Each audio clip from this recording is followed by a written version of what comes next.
Lulani haa. Waa'eenus kaffee kanarra rahmaan ba'e nuufaa fixuuti. Achi booda lulaan dheerinaa dhufta. Yaa sore throat qaba beektaa irra sore throat jechuun akka afaan Oromootti kokkeen na hin cinnaa'u jechuudha. Kokkeetu na hin cinnaa'e. Irra hedduu wantoota kaansarii fidan keessa amma Niskaafeen sadarkaa tokkoffaarra jira. Sadarkaa tokkoffaarra jira. Kiliinika Maayoo kiliinikiitu gadhiise waan kana. Maayoo kiliinika jechuun kiliinika beekamaa Ameerikaa keessatti wanni inni jedhe akka dhugaatti irraa fudhatamu tokkodha. Kaansariin irra hedduun harki 90% jenetikiidha waan gartee karaa maatii keenyaatirraan argamnu. Parsantiin 15 ammoo waan nuti nyaatarraan argannu jechuudha. Waan karaa nyaataatiin nutti dhufu. Waan karaa nyaataatiin nutti dhufu keessa Niskaafeen sadarkaa tokkoffaarra jira. Buna taheef osoo buna kophaa tahee rakkoon inni sitti fidu hin jiru. Garuu keemikaala isatti ida'an waan isatti ida'anii akka inni goggogee paawudara ta'u.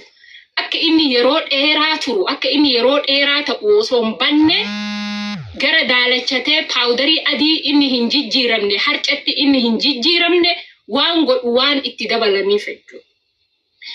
Isa kana garaa qullaatti guyyuu deddeebistee fudhatta taanaan akka munaan reefuu naa ibsitetti irra hedduun shamarran keenyaa biyya Arabaa jiran Niskaafee ganama ka'anii bulbulatanii dhuganii garaa qullaatti osoo humaa takka hin nyaanne mana kana keessa fiiganii faxara namoota bira jiran saniif dalaganii.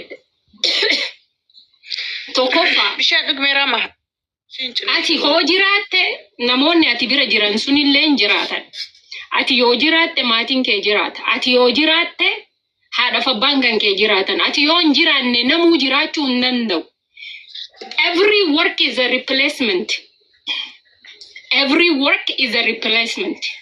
Addunyaa kanarra dalagaan hundinuu replacementidha. Atiin gaafa namaa dalaydu bakka dalaydu sanatiin temporaryidha. Yeroodhaaf bakka san jirta jechuudha. Yoo atiin amma sa'atii kanatti duute namichi atiin bira dalaydu sun sakandii takka isa hin eeggatu nama biraa bakka kee buufachuuf. Yoo ati amma dhukkubsattee hospitaala seente namichi ati bira dalaydu sun sakandii takka hin eeggatu nama biraa haayer godhee bakka kan kee buufachuuf. Ati yeroo kamuyyuu replacementidha. Yeroo kamuyyuu bakka buufamtuudha. Yeroo kamuu sa'atii fedhetti dalagaan sun hin dhaabbattu situ dhaabbata malee. Dalagaan ati dalaydu sun sa'atii kamuttuu hin dhaabbattu garuu ati ni dhaabbatta. Siigalee wannaan isiniin jedhu kun isiniif gala. Kanaafuu dursitee wanni ati kennitu fayyaa kan keetiif bakka guddaa kennuun dirqama kan keeti. Akka kaansariin sin qabne karaa Niskaafetiin yoo ka barbaaddu taate enerjii godhadha, enerjii dabaladha mana kana keessa enerjiidhaan humnaan fiiga jettee Niskaafee garaa qullaatti hin dhugin. Niskaafee garaa qullaatti hin dhugin. Yeroo hunda Niskaafee garaa qullaatti yoo ka dhuydu taate coggaarraa kan kee kana quuncisaa deemaa jechuudha. Coggaarraa kan kee kana luqisaa deemaa jechuudha. Maaliif cogga halkan guutuu soomaan bulla. Halkan guutuu yeroo soomaan bulle kana yeroo ganama kaanu osoo humaa takka hin nyaatin garaa kenna ka soomaan bulle kana buna yoo irratti dhuyne coggaarraan akka ufii isaati deddeebi'ee uf rigu goonaa jechuudha.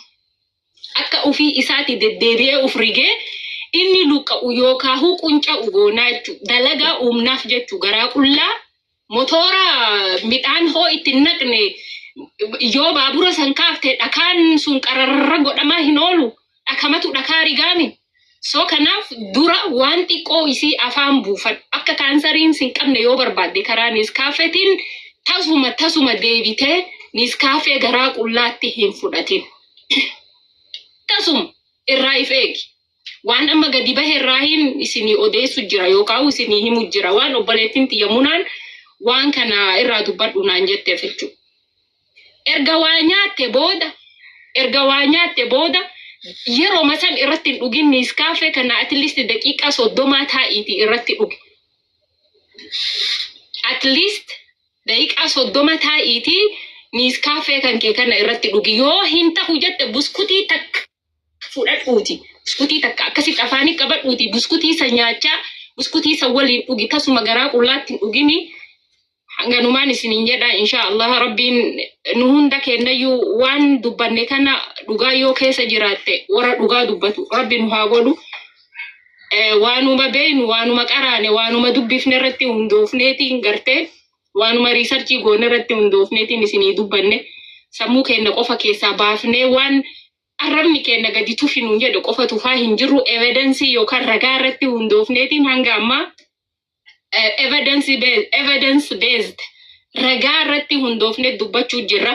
Ragaan asirra taa'u kun ammoo ragaa sobaatii miti. Ragaa garagaraa irratti dalagamee qorannoon garagaraa irratti dalagamee namoonni garagaraa irratti dhukkubsatanii sababa saniin publish irratti maxxanfamee akka namni irraa fayyadamu godhe. Namni keenya irra hedduunsaa waan afaan Oromootiin barraa'ee waan afaan Oromootiin dubbatame qofa jala deema. Addunyaan tun waan isin keessa jirtu quban qabu namni keenya. Maaltu maxxanfamee maal addunyaan tun gadi baaste addunyaan tun garam deemaa jirti waan takka nurraa hijaaba irraa hin beeknu jechuudha.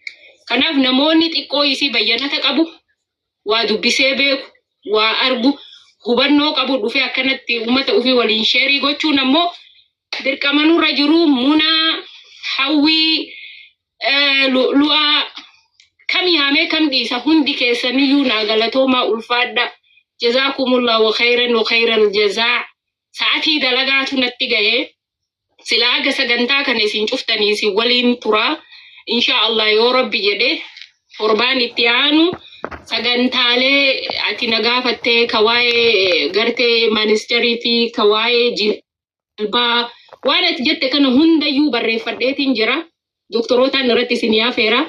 Doktora kalee speeshaalistii illee gaayinaakooloojiistii illee irratti isin yaafeere. Akka gaariitti gaafii feetan gaafattanii deebii akka argattan abdiin qaba. Inshaallah rabbi warra san nu haa godhu.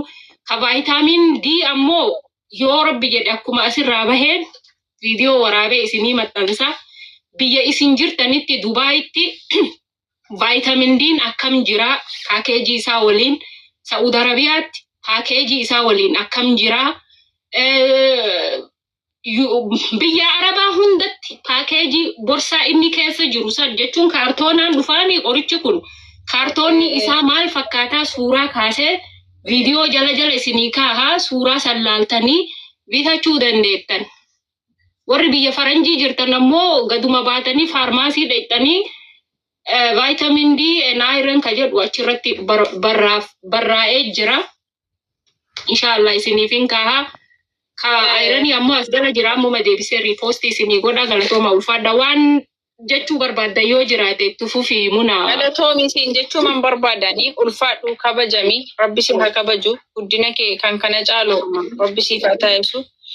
Ummata keenya wanti biraa nuun qabannee wanti nuun gochuun jiru waanuma kana dubartoota cimtuu qabna.